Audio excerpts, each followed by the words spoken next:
thoughts there from Albertans on the curriculum versus curiosity debate.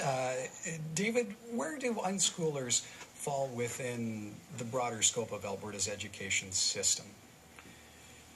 I think it depends on exactly what the parents are doing. The law and funding from the province certainly support home schooling. So if parents are using an Alberta curriculum or a curriculum that is approved by the minister, and if the education of the child is supervised by a jurisdiction, then that's within the content of the Act. Those high school students can write departmental examinations. They could get a high school certificate. If parents are going through an educative process that doesn't touch the curriculum, then when those kids come to high school, they will have difficulties, although there are alternate ways of getting into university. If you seek them out and if you take the time, sometimes they require a delay, but homeschooling, generally speaking, is supported by the provincial government. Both philosophically and financially. Yes. So Judy, how do you fit into that framework? If you don't have a curriculum, how are your youngsters assessed? How do they move into something like university? And I understand that your oldest now is going to Memorial. My second son is going, yes. Sorry. And, well, we fit under the umbrella of homeschoolers, so we use resources, we use materials, so we do require funding because some things are more expensive than textbooks and workbooks. And how it fits is we fall under the Home Education Act, which means we meet a different set of outcomes than the Alberta Program of Studies. Lynette, Judy has one child in university. There might be some folks out there watching tonight who would be surprised by that. Is going to university and having all the right requirements in place a myth? Oh no, I think that it's quite possible, and certainly I have encountered several students who've come from homeschooling backgrounds, and they do excellent at university. My concern once you get to university or to the wider more formal education settings is that students need to be prepared for what those contexts are like. This is a place where you engage with people who are very diverse.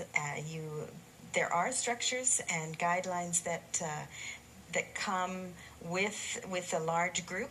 You know, if you're in a class of 100, there are certain structures. So students, I think, need to understand those as well. Let's maybe ask Judy about that quickly. Do your children have any difficulties, Judy, in terms of functioning as adults in society because they've maybe not been in that structure of a school setting? That's a common question. Quite a myth. More so, kids have more social skills because they're out so much in the community during the day, interacting with people of all races, religions, ages, and they do, as kids get older, they do understand the need to fit into those structures a bit more. They, even at age 16, they learn to write their first exams. They learn how to do an essay. They learn that things need to be handed in on time. But what the gifts they bring with them are they're creative, they're self-directed, they're determined, they know how to get things done. When the will is theirs, when it's internally motivated, they go full blast.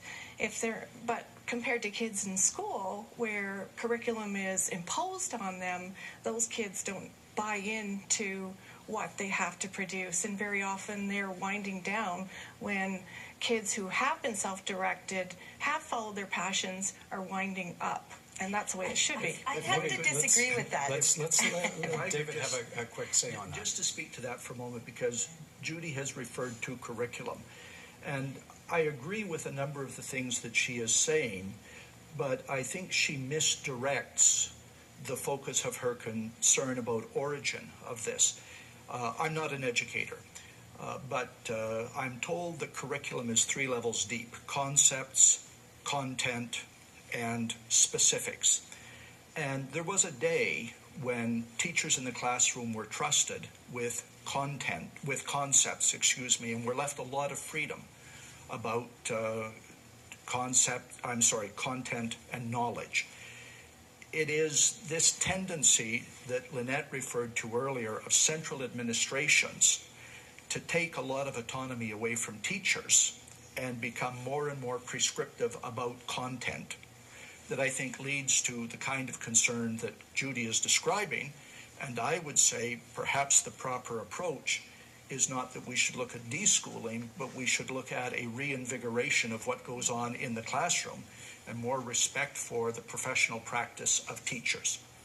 The second thing Judy said that is very interesting to me was about the internet, and I agree that it's powerful. And that leads us, of course, to the realization that kids could take an English language program from grade 1 to grade 12 via the internet from Australia or from Singapore or from India. The question then arises, do we care if Alberta's kids know nothing about Margaret Atwood or W.O. Mitchell or the writings of Grant McEwen? Kids could take social studies from a Great Britain program or from a French program. Do we care if they would know nothing about the Riel Rebellion? The thing that needs to be remembered about public school education is precisely that it serves 2 purposes explicitly. One is the needs of the child, and the other is the needs of the community. Public school education is the means by which we create a public. It is the means by which we create the culture in which all of us live.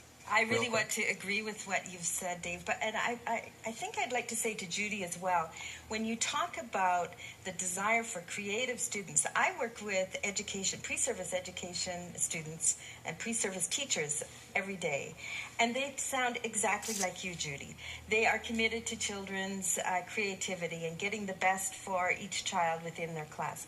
I think then what we really should be doing is focusing on supporting public education that allows teachers to do exactly what Judy is talking about and what we would all want for children, that they become their best. It's a place of creativity, it's a place where they learn content, and they have some kinds of space for individual engagement.